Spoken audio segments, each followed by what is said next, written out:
Please enjoy this feature presentation of the Crooked River Radio Network. This program is rated for all audiences.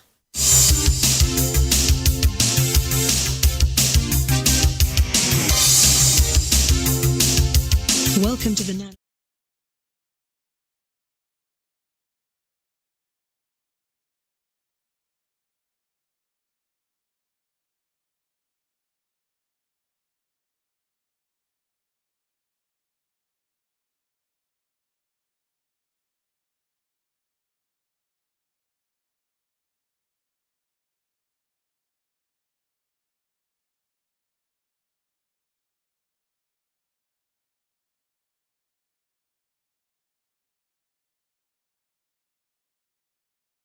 And I'm Pat, somewhere out here. And our he's guest Evan. today. And Nick Aglione is still on assignment. Yeah, that's a long I need to get rid of that. Could we say the disabled list? He's on assignment. Sabbatical. We've been using it as he's been on assignment. Long. Oh, look who's there! It's Tyler. Wow, and he looks like Wow, way to interrupt my introduction. Is he Pat? muted? Is he muted? Hey guys. Hey, there he is. Oh, sorry, Eric. I do that on occasion. Okay. It's not like we don't do it to each other. I interrupt the intro on your show, I know. But anyway, today's guest is Tyler Danburg. Tyler, how are you? Erik, Pat, Evan, thanks so much, guys. I'm doing great. Happy to talk sports with you. Thanks for having me on. Oh, anytime. Glad to have you. So, we talked a little bit off the air, but is it a little concerning with the Buckeyes only scoring 7 points in the first quarter against Akron? I think there's a little bit of cause for concern, Erik, but when you're the number 2 team in the country, it still doesn't matter. I mean, you're going to have some jitters. You're going to have to shake some of the rust off. And I think the fact that they scored 28 plus in the third quarter and they held Akron to 177 total yards of offense, I think that was the biggest thing. So as long as they were able to end up 52-6, then that's really all that matters by the end of the day. I'll tell you. That's unfortunate they weren't able to hit the 50-point spread that Vegas had them. I'll tell you, a friend of mine that I was talking to last night, we talked he's an Ohio State fan like I am. And he told me, he says, Pat, he says, judging from what I see, they're going to run the table. Plain and simple, they're going to run the table. So I'm hoping he's right. And if he is, then Dave will have a job for another day. I see what you did there. Nice work. He will have a job for another day. Yeah, that's right. But seriously, I think... He won't be day by day. Well, it's going to be day by day by pretty much every game. You missed it. Okay. Okay. See what I put up with, Tyler. You guys have a blast, and I'm not going to dispute that. It's fun to be with you guys. It gets trying at times. I could sit here and whine and moan, but I don't. And it's all Eric. It's all Evan's fault. I'm out. I got to drag him in here somehow. I know. I'm the deaf mute normally. What? Did you catch that? What? Yeah. Uh-huh. Anyway, go ahead and do your interview, Erik. Aaron, whoever. Whatever my name is. Okay. Now you've completely thrown me off. So, Evan, do you have a question? Well, we've had Tyler on the broadcast before, and we talked about your new job with Lake Erie Captains. What exactly do they have you doing right now? Yeah, so I'm the broadcast media relations intern for the Lake County Captains. They're the high A affiliate of the Cleveland Guardians. And so I'm with my guy, Logan Petoskey, play-by-play broadcaster and media relations assistant for the Captains. And we are the broadcast team, along with the entire Captains crew, director Alex Biedenbach, Stevie Dome, Ronnie Balcom, RJ Christopher, AJ Marcinko, the whole crew.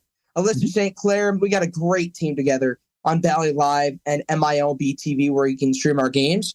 And so Logan does innings 1 through 3 and then 6 through 9 of play-by-play. I do innings 4 and 5. The rest I do for color. We handle the media relations for the Captains as well. And it's been an awesome summer, Evan and the guys. I mean, it's been great to learn from Logan. It's been great to learn from everybody in the organization. And yeah, they happen to be 75 and 52 as well. So they are a darn good baseball club, which again, got to give credit to the Guardians player development system. Because I don't know if you guys know this, but the Captains are in their playoffs. AA Akron is in their playoffs. AAA Columbus, knock on wood, they're 3 games ahead in first of their division. So they're looking to clinch a spot in the playoffs. So it's a great time, not just to be a Guardians fan of the big league club, but to also be a fan of the player development system. All right, what about Lynchburg? We need to cover Lynchburg too. Okay, we'll cover Lynchburg. It's hard to find a team more exciting and young than them. I mean, they have a lot of talent. I did not want to slight Lynchburg. They finished second in their first half in the Carolina League. They're good. I mean, keep an eye on Jason Churio. His brother Jackson has been tearing it up with the Milwaukee Brewers. But Jason's 19 years old. He got shut down for the rest of the year due to a wrist injury, and I think he's getting surgery. Underwent that not too long ago. But that guy is a star. 19 years of age. He's a great outfielder, and he's got a bat that if you dipped it in butter, it would melt immediately. Wow, good analogy there. That's what the broadcasters have to do, right? Oh yeah, that's a good point. Yeah. I'm just waiting to see when Tyler's going to be doing the OSU games. You got the voice for it. I'd recommend you. Well, thanks, Pat. We do them on the student radio, so that's just as good. But it does not get better, by the way, than Paul Keels. Oh my God, he is the gold standard and a super, super guy as well. You were talking. Too bad you weren't up for the Brown job. You would have been really good for that. Oh, thanks, Eric. Andrew Siciliano. Oh my gosh, the Browns. I mean, it's going to be so hard to not hear Jim Donovan's voice. I mean, he's the soundtrack of our Sundays. Andrew Siciliano is going to do a great job. Oh, His parents, I believe, are from the Cleveland area. Grew up a huge Browns fan, so they hit the His mother dad. room. He did a really good job filling in, too, last year. He was the guy I was hoping would get the job, so good job, Browns. You did something right. Yeah, for once. Yeah, exactly. You were mentioning the Lake Erie Captains there, Tyler. I used to live about 6 minutes, not even that long. I could see that stadium. Oh my God. Were you in Willoughby? I was in, Willoughby there. I actually lived, there's some apartments there. If you go down Vine Street, about a block, maybe a block down, there's some apartments there. I lived in those for about 2 or 3 years back when I was young. So Wow, I know that whole area up there. What's that? Did you ever make it to a game? That was before that stadium was even thought about being there. So before 03. This would have been about 1966, 67, somewhere in there. So a little before 03. Yeah, all that was shopping center up there. It was where they put that in were all little shops and that. Wow. Little real history there. But I lived all over pretty much between Paynesville and East 185th and Euclid. So I know that area up there really well. Anyway, let's get back to talking some sports. What do you think what do you think OSU is going to do this year? They're going to run the table? I think they're going to run the table. I mean, it's national championship or bust. there's a different feeling in the Woody Hayes Athletic Center where they practice. I mean, there's just so much intent. There's so much intensity. There's a confidence level building. I mean, they know that time is running out. A lot of these seniors that came back for another year when they did not have to, when the draft was calling, they came back to get those gold pants, which is what you get for beating Michigan. They haven't gotten it yet because the last win was 2019. And a lot of those guys were still seniors in high school or even juniors in high school. So this is a big year for them. And they sense that. I mean, there was a lot that went into the roster this offseason. Millions and millions of dollars, a reported amount of $20 million were put into building this roster. And now it comes down to the coaching staff and the players for putting that on paper product to the field. And I mean, there's no better guy than you want to put this team onto the product of the field than Ryan Day. I know he catches a lot of flack, but for him to only lose, 7 regular season games, and he's been here since 2019 and 2018 as an interim guy, I mean, that is pretty ridiculous for anybody. How does he compare to somebody like Urban Meyers? Well, I think he's definitely a little bit of a different type of style. I mean, both guys are really hard-nosed. That's the one thing that I would really compare. I mean, Urban Meyer is known for being a hard-nosed type of coach, but Ryan Day, I mean, one of his biggest vision, guys, is he wants his team to be the hardest working, hardest practicing, hardest playing team in the country. And he's very open about that. I mean, especially this year. Like last year, the last couple of years that I've been here at OSU, he's talked about that, and he's talked about that intensity, but he hasn't explicitly mentioned, from what I remember, about them being the hardest playing team in the country. Like that's something that they're taking a lot of pride in. And I think the upperclassmen have set the standard for that. Well, yeah, every game's going to count up until the last one.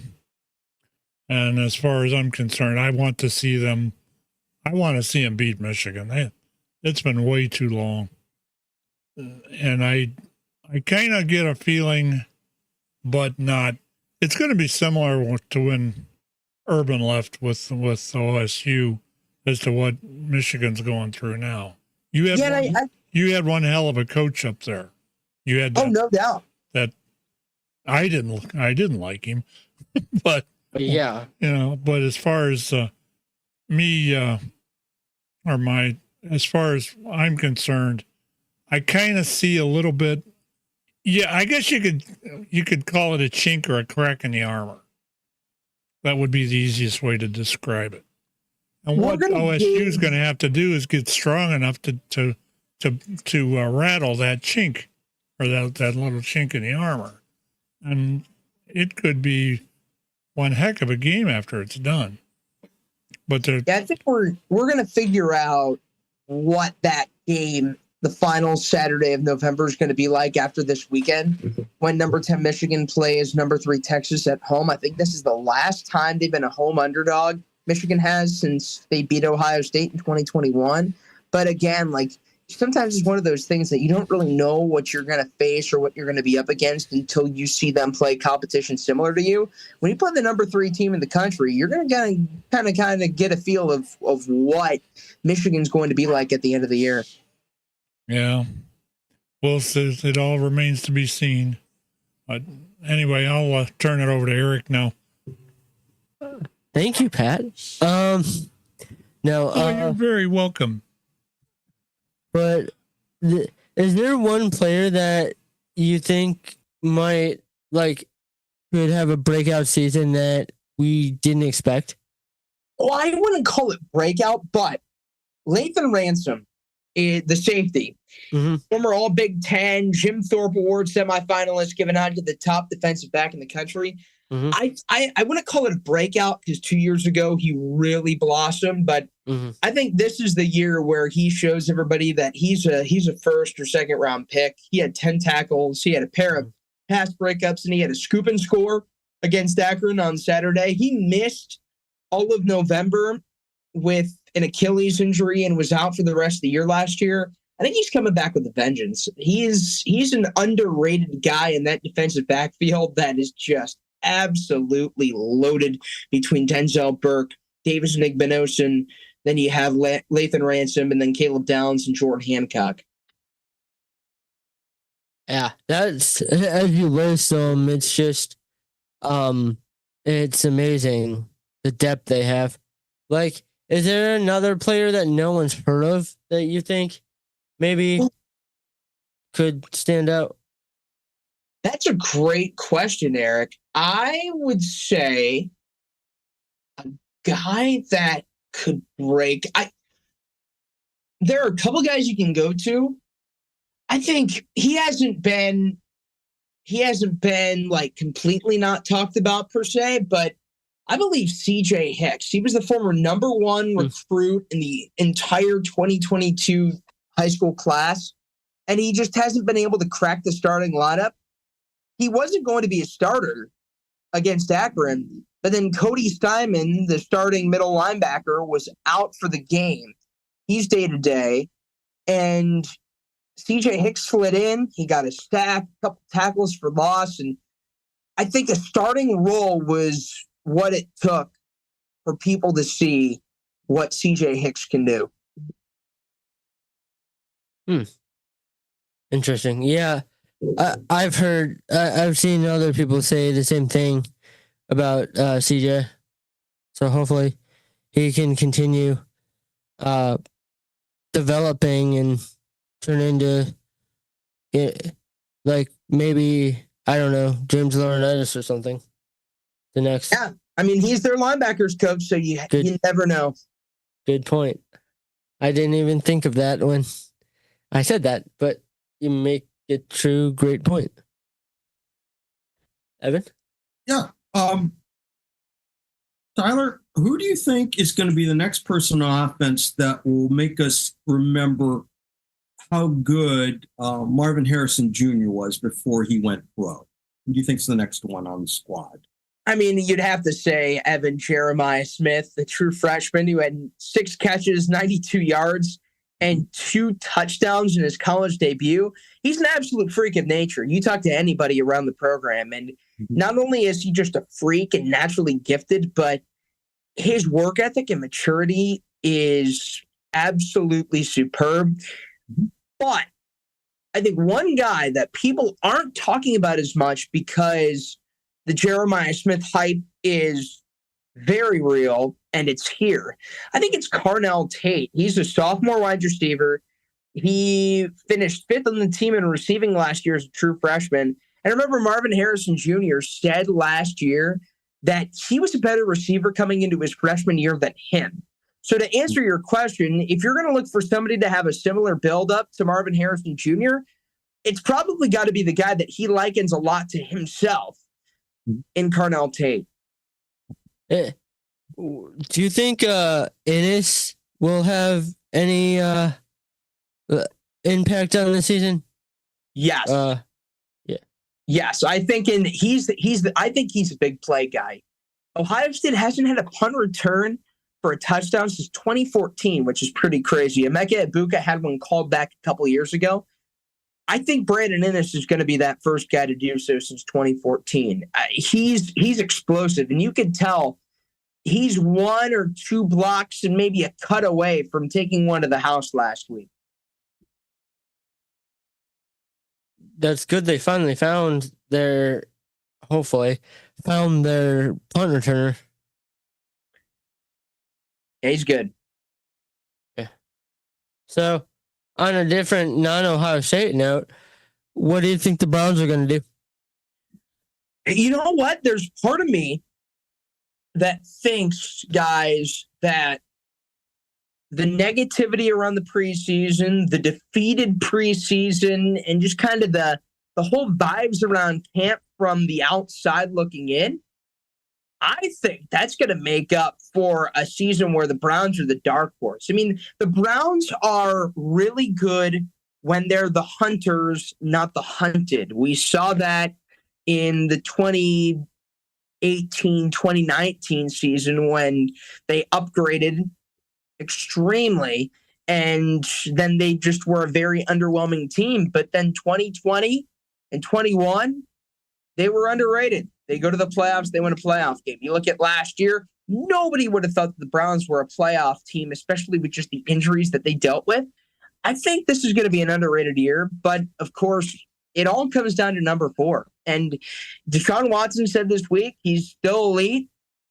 If he can prove that, if he can play like Deshaun Watson did with a separated shoulder in the fourth quarter and go 14 for 14 against the Baltimore Ravens last year, then I think we're in for a great season. And you know what?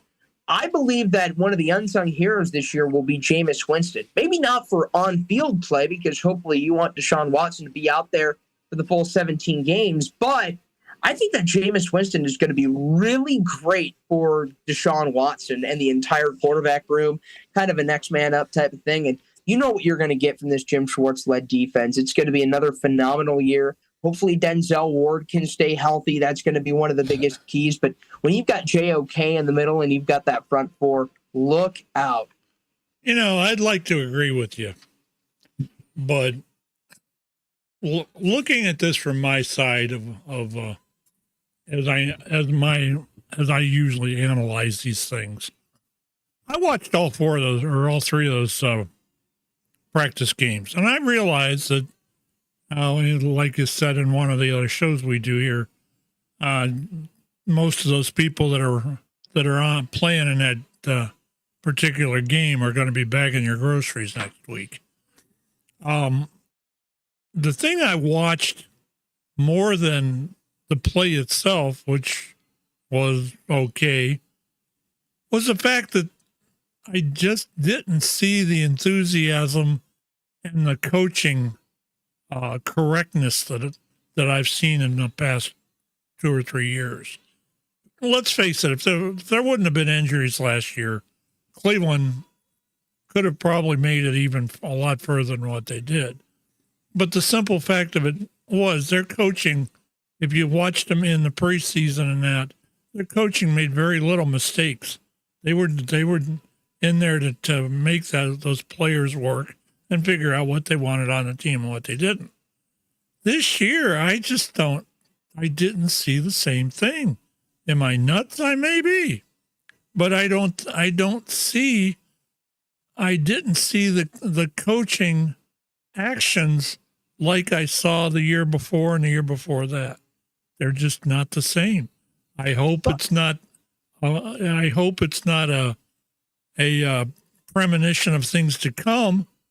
But then again, the way I look at this, it comes from the top. You got to have a top owner. You got to have top coaches. And I'll give it to you that being a coach of the year last year didn't hurt Stefanski that much. But it just didn't seem like the other coaching was the same. What do you think, Tyler? You know what? I think the preseason could be the preseason. I don't think you're crazy. I think you have a great point and a great observation there. I think the preseason is so tough. It's there to make you think. It's there for you as the fan to make different snap judgments, no pun intended. And I think that you're definitely right. I think there could be a cause for concern. But personally, I have all the belief in the world in Kevin Stefanski and his coaching staff.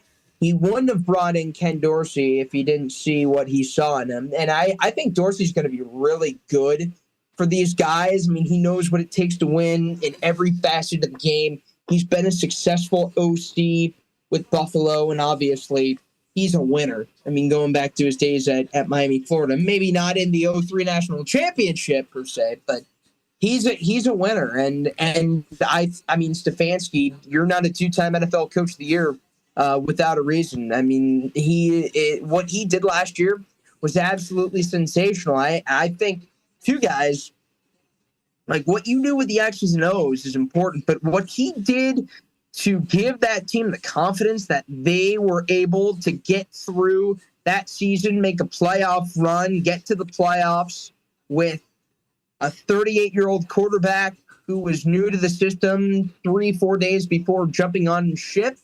Like, he was able to get him and his staff were able to create a buy-in for those guys that I'm really excited to see this year, to see what they can do. Every Browns season begins with perpetual hope, just like the season of Christmas. And sometimes it lets you, well, most of the time it usually does let you down in the past. But if you think about the last 4 or 5 years, there's been a lot to look up to. And I think this is a season that Browns fans hopefully will have to remember. Yeah, we can hope. Yep. So I know you said you only had till 8:30. Do you have a few extra minutes, or do you need to go? Absolutely. Yeah, why not? Okay. Who do you think for the Browns that could unexpected maybe have a good season, or who are you looking at that could surprise anybody? Boys, I think this is the year of Cedric Tillman, the wide receiver out of Tennessee, second-round pick a pair of years ago. I think that this is the year where Tillman blossoms into a number 2 or number 3 wide receiver. You obviously got Cooper, and you have Jerry Jeudy, and you have David Njoku. That's pretty much like that is a top 3 pass catching trio, at least maybe top 5 in the NFL right now. Definitely top 3 in the AFC. Don't get me wrong. But I think Cedric Tillman is going to pop a lot of eyes because he's going to be that downfield threat. He's a big dude, 6'2", 6'3". He's got good hands, got good verticality. And then on the other side of the ball, well, it's unfortunate because he's no longer the best kept secret in the National Football League from a DB perspective. But boy, is it fun to watch MJ Emerson play. Yeah. He was so good in coverage last year. Did you guys see that video of him in training camp locking up Justin Jefferson of the Vikings this year? Yes. Oh my gosh. I mean, his form, and I never played football, but his coverage skills, his ability to press and jam guys. I mean, he's physical, but he also plays clean. I don't know how he does it, but he's the perfect combination of both. Yeah. I mean, if he keeps developing, he's going to be a top 5 defensive back in the league. What do you think of the changes this year as far as the kickoffs rules and all that? It's going to look weird, right? Like the preseason, things just looked off, but I'm all for protecting player safety and whatever it takes to make sure these guys are safe so they can keep building on the product of the National Football League, then by all means, go for it. But it definitely is, like, preseason looked weird. When we watch, I know the Ravens Chiefs are in a delay right now, but when we watch this Thursday night football game as a football fan base together, it's gonna look a little bit weird. I'm gonna state the way I've looked at that ever since I saw the first game that played with it. They are really trying to cheapen this and sissified this game. I believe that I can understand where people are getting hurt. I can understand the concussion protocols and the concussions and all that. But they keep cheapening, they keep changing this game. It's going to get to the point nobody's going to watch it. And when it comes down to it, it's all going to be Goodell's fault. I personally, if, I'm hoping beyond hope that the Browns do well. If they don't, I don't know if I'm going to be able to watch this thing clear to the end just because of those rules and that. It just doesn't look the same. It's not my football. They just cheapened it up too much. Feel the same way or no? I mean, it's different. It's different. And like, I love watching footage of like Chuck Bednarik just barreling guys into the ground and like Concrete Charlie and all these guys. Like, I love watching old school football because, I mean, that is just pure hard-nosed, smash-mouth football that you grew up watching, that we grew up watching NFL films of. And I mean, that's what makes you love the game. I mean, it's like war. But I do believe, that the safety is important and I get it. Like, I would rather see an NFL kickoff, but at this point, guys are taking touchbacks more than they ever have. And maybe that's why the NFL pushed it. Like, why are we risking injuries and all that stuff on guys that they're probably going to take a knee inside their own end zone. But like, if you said, hey, 10 times out of 10, would you watch Devin Hester return a kick with the normal kickoff rules? Or Josh Cribbs? I'm going to say 100%. Right, 100% right. I'd just love to see Cribbs on the field again. Oh, Hall of Famer, right? He's a Hall of Famer. Yep. And Oh yeah. I've liked that guy ever since he came out of Kent State. And it was a shame that he, I thought it was a shame when he retired. But, life goes on. I personally, I'm excited for some of the stuff. I'm still wanting to see Myles Garrett wreak havoc on a defense or on an offense. Jump over top of the players and everything like that. You'll see him do it Sunday because he's facing a rookie offensive lineman. What do you think is going to happen with the Dallas game? Now, I know quite a bit about Dallas. I can fill you in on anything, and what my feelings are of it, but let's hear yours first. Well, first off, I'll keep it short and simple. I think the Browns win this game. Dallas is really tough. You just got to contain Micah Parsons, in my opinion. I mean, that guy's a game wrecker, just like Myles Garrett is. I think the Browns, they got to establish the ground game. Jerome Ford, got to give him confidence early in this start. He's got to get going. That's the biggest thing. But I think comfort is the huge one for the Browns. Can they score on the first couple of drives? Can they score on the first drive?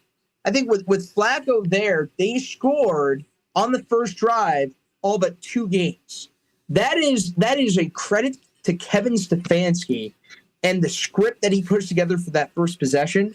So I think they got to score on the first drive. I think the Browns win the game. I think Dallas is a good ball club, but the Browns can definitely beat them. I want to hear the Pat Morrow scouting report.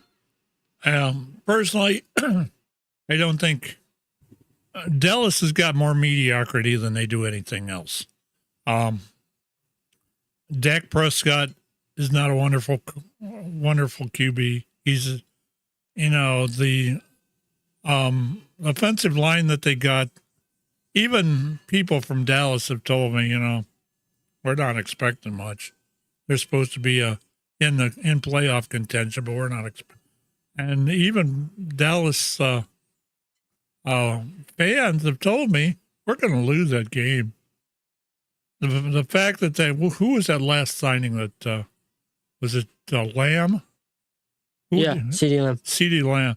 That may make a little bit of a difference, but I don't think they've got the talent that they've had in the past 4 or 5 years, and I think the Browns are going to take advantage of it. That's my sight on this anyway. I'll take the Browns as far as, and I think it's going to be the Browns plus more than 7. I don't know what the spread is or anything like that. I've not looked yet, but I'll take the Browns plus 7 with this one anyway. Mm-hmm. Anybody want to comment on the kind of game that Amari Cooper could have? I think there would be a little bit of revenge in there. After all, Jerry Jones quit on him.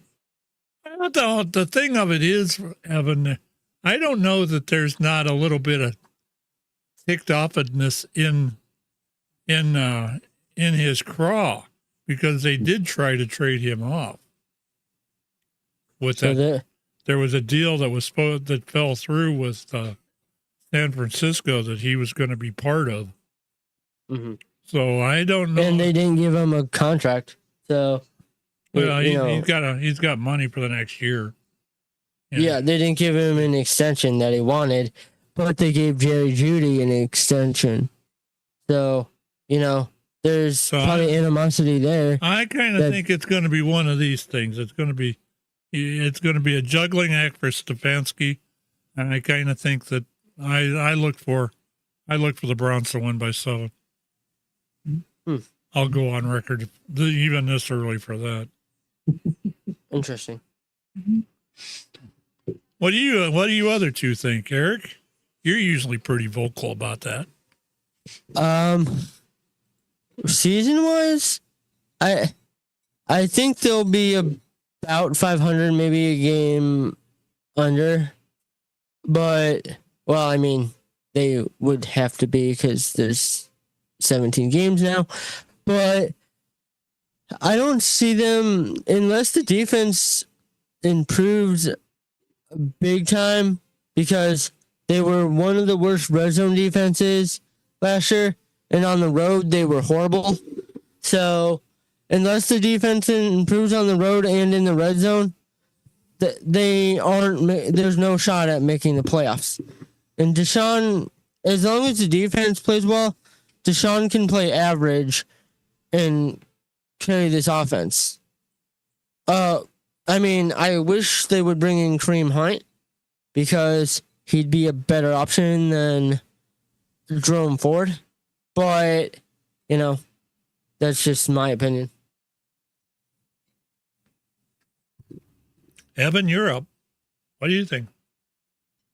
I think they're going to be a little bit better than that. I think they're going to be more of what we saw last year. But yes, they will not go very far in the playoffs, as Erik just said.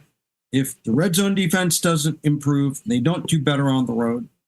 So I'm going to give them a winning record, maybe just barely. Let's say 2 games over break even. So, but other than that, I mean, most of it hasn't changed, and we played most of the season without Nick Chubb, and we've seen how great he is when he's healthy. If he can come back and perform anywhere near where he was prior to his injury, I see some good things for the team. Have you seen any videos of him, what he's pressing? There was one time it was either 500 or 600 pounds. Oh, boy. I mean, just, what an athlete that guy is. And let's hope he comes back and can be all he can be. And what do you think, Tyler? What's the score going to be? Ooh, good question, Pat. Let's go. It's going to be a little bit closer than the last time they played in the Big D when they smoked them, but at what cost when Odell got hurt and out for the rest of the season. I'm going to go 28-24 Browns. I would say 34-31. I don't think it's going to be that big of a that many points. I don't think it's going to be that many points. I think Tyler's on the right track there. If I had to predict it, I'd probably go 21-14 Browns. I think it's going to be tight. But we'll see what happens. I've been wrong before and I've been right before. Similar for me, touchdown, 27-20 Browns. That works. Now, what else are we going to destroy? Who's going to the Super Bowl, Tyler? Oh, the $1 million question. Oh, man. You know what? I think this is the Lions year. I'm going to go Lions. I want to say Chiefs, but I'm not. I just want to mix something up. I'm going to go Lions and Ravens. I think this is the year that the Ravens put I hate to say it, I think they put the playoff weakness to bed. I know Lamar's, I mean, his time's running out because of just the way he plays and how much of a wear and tear he goes through. I think time's running out. They got the defense. They got Derrick Henry. I think he's going to be a 20 rushing touchdown guy. But if the Browns find a way to play the Ravens in the postseason, I think the Browns win that game. But I mean, they got the defense, but they lost their best defensive player. They did of lose. course, went to the Steelers. But yeah, I don't see their defense being as good because of the loss of Patrick Queen. Because I think he was one of the main leaders on that defense. So, to me, sadly, I think I'm going to go Chiefs again. And NFC, I'd like to see the Lions, honestly. Evan? Let me interject here. Don't you think that I've wondered what the Eagles are going to do, because they were pretty much in the race there last year. The fact that they did lose Kelsey, and I don't know what they picked up as far as his replacement for him. But Yeah, I don't, to be honest about it, I don't really think Kansas City's going to have it. They still got Mahomes. He's still a great quarterback and all that. But they're starting to run on borrowed time, as far as I'm concerned. That's the same way I feel with the Ravens. You've got a bunch of old junk on the defensive side of the ball there, and they're not perfect. You've still got what was it, Clancy? I think it was. Who? Cloudy. And I that guy that they brought that was on the other side of Garrett here. Oh, Jadeveon Clowney, yeah. They've still got him. And you're going to start, some of the stuff's going to start fading. It's going to be similar to what the Pittsburgh did with the steel curtain when that was around. They had that thing. They played those same players for 8 or 9 years. And every year was the same thing. Cleveland would get obliterated. Everybody else that played them would get obliterated. And then it started falling apart. And you'd get a win here, and you'd get a loss there. My other question is, and I hate this team, but I got to keep an eye on it. There's actually 2 teams I'd like your opinion on, Tyler. Number 1's Pittsburgh. What are we doing with them? What do you see coming from them? I think it's a split in the season series. I think you put the Browns and the Steelers together, and even if the Browns outmatch the Steelers this year, I think Pittsburgh wins a game. But if you have them play at least 3 times, I think the Browns win more than the Steelers do. I'm not really sold on Arthur Smith as an offensive coordinator. I wasn't too high on him with Atlanta, but Mike Tomlin's going to find a way to at least go like 9-8. But it'll be interesting to see what they do. I mean, there's that old adage, right? Like if you have 2 quarterbacks, you have none. I don't know what they're going to do with Russell Wilson and Justin Fields. And a lot of guys, like my roommates I have 2 Steelers fans for roommates, 5 others in the house, and they're excited about the Steelers, but I don't know what to expect of them this year. They do have Patrick Queen, and like Erik said, he's going to be a little bit of a game changer. He scares the bejesus out of me. Well, that's about the only thing they got beside that defensive back they got. Oh, Mika Fitzpatrick. No, the one that was pretty much the sole guy last year. Joey Porter Jr.? No, his brother plays in the NFL too. Oh, Edmonds? I'd know it if I heard it. I'll look it up. But I don't know. I just think Pittsburgh's getting to be one of those old teams. You got Hayward too. The other big question: what about New England? What about one of the big powerhouses of the past? What do you think they're going to do with a new coach and everything else? I think it'll be a rebuilding year. I think it's a New England is trying to find themselves year. I don't know what they're going to do about quarterback. I mean, what Jacoby Brissett did here in Cleveland, he never has to buy a drink in downtown Cleveland for what he did for dragging Cleveland kind of out of the mud there. But when you have Drake May try to push for a starting spot, Brissett knows New England, knows a little bit of the system.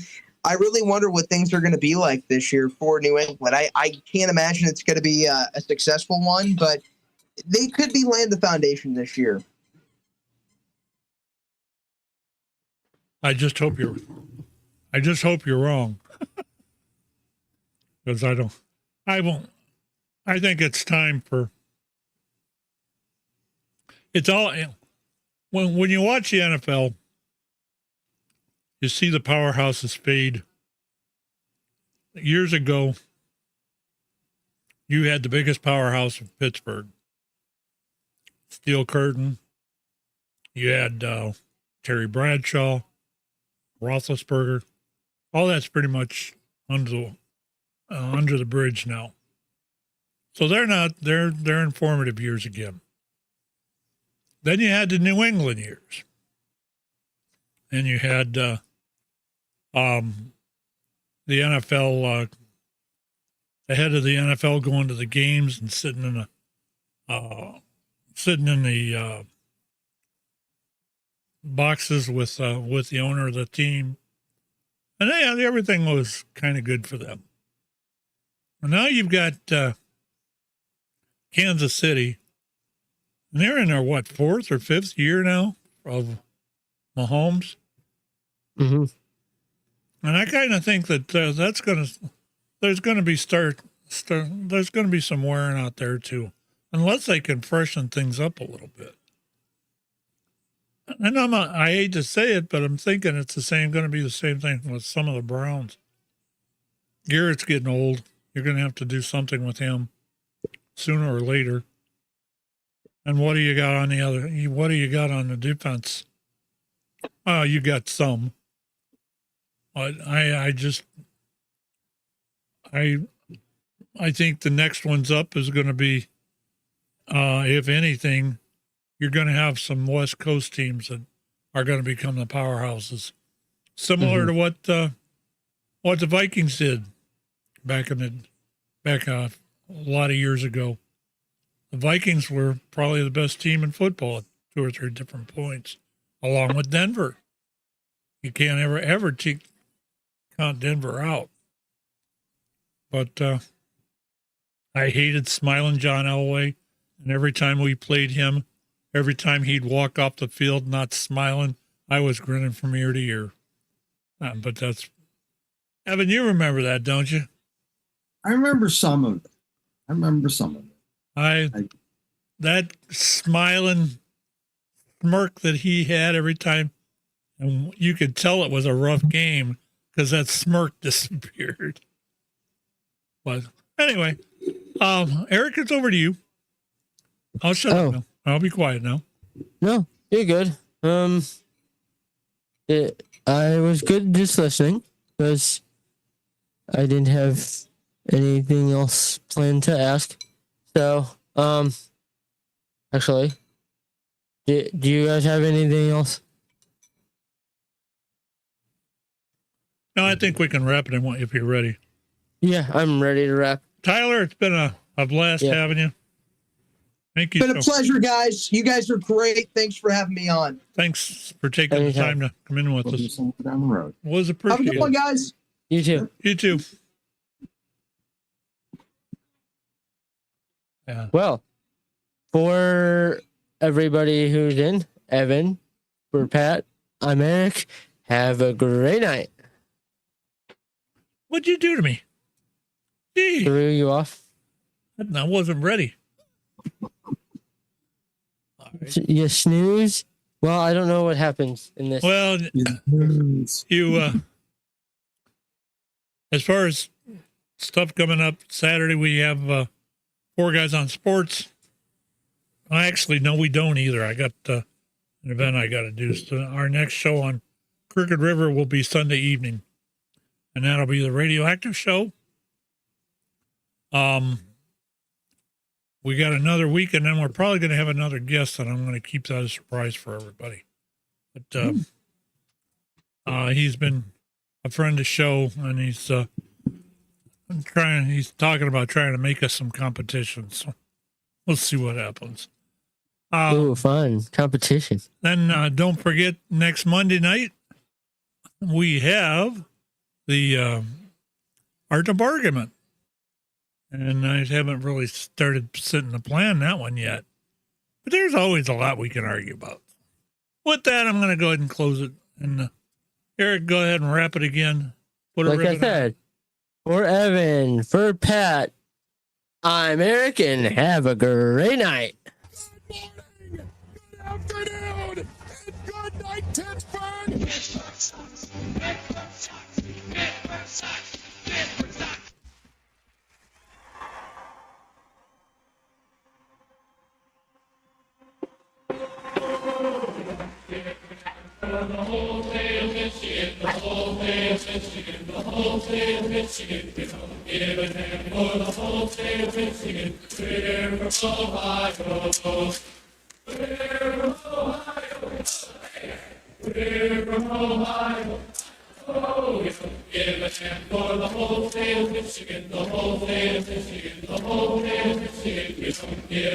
For the whole state of Michigan, clear from Ohio.